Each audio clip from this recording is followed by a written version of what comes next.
Hi, it's Steve. Today we'd like to show you how to change the inlet fill valve on your top load washer. It's really easy to repair. Let me show you how we do it. Now to do this repair, we'll need to disconnect the power and disconnect the inlet fill hoses. So we'll pull the washer far enough forward, turn off the water supply, remove the inlet hoses, and unplug the washer. And then we can start the repair.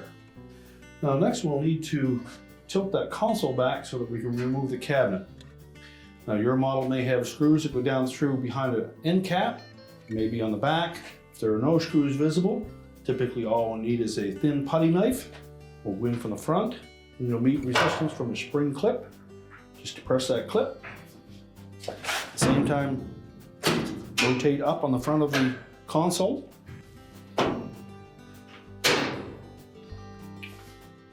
Now all we need to do is rotate that console backwards, and it will support itself. Next, we'll disconnect the lid switch harness, release the locking tab, pull the harness away.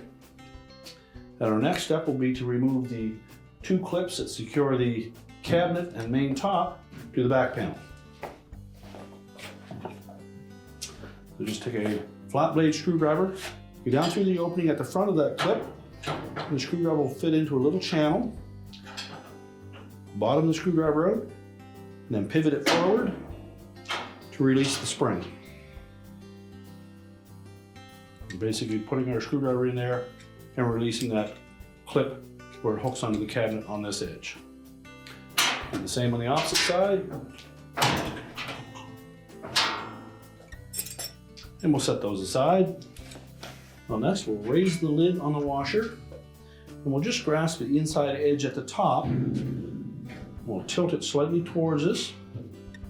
Now with it tilted forward, once we clear that water inlet, we can then lift that cabinet away from the base frame and set it aside.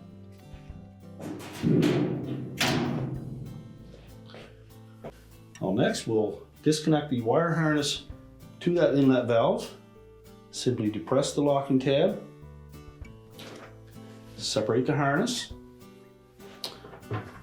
Now we'll need to go to the back of the washer to release the little arrowhead fastener for that harness, as well as to release the tabs for the valve itself. You can tilt the console forward, and then we'll go to the back of the washer. So taking a pair of channel lock pliers, I'm going to squeeze the arrowhead fastener together and push it out through that opening. Now we'll also release these two bottom clips on that water valve bracket. Simply press those back into the cabinet. You can then rotate that console forward. Now with those two clips pushed in, I'm going to lift up on that valve and pull the assembly right through the back of the cabinet. And we can discard the old one. Now when installing the new valve, you want to make sure that these two clips on the bottom are positioned into the lower holes first. Line up the inlets to the hot and cold water solenoids.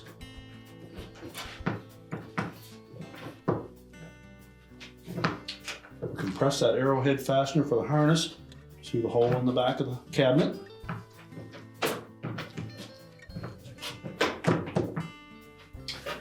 You just rotate that console forward. Now with the two hooks on the bottom positioned properly through those openings, we'll tilt that valve up into position, line up the center one,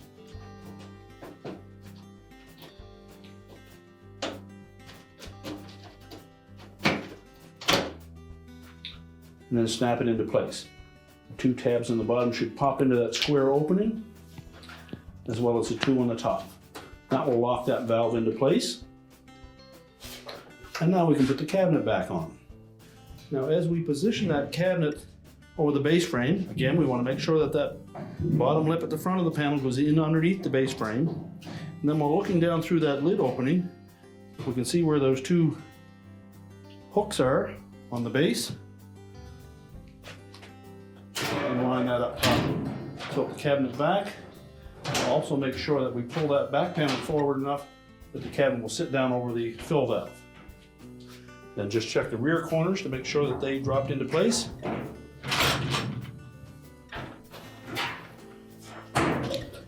Now just make sure that none of the harness or air dome tube are pinched. We'll take our mounting brackets and we'll engage the straight vertical end up into that slot on the back. Line it up with the two slots in the top and then press it down into place until it latches. Do the same on the opposite side. Put that straight vertical piece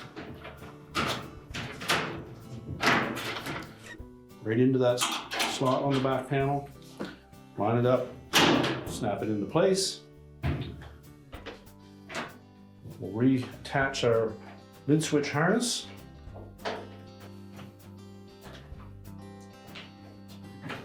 Make sure that locking tab engages. Now we'll rotate that console into position. We'll make sure that we hook the rear of that console, those two little hook-shaped feet, into the rear holes on the main top. And the spring clips will fit into the larger holes towards the front. Make sure the back panel is tucked up in underneath the top of the console. Line up those rear legs.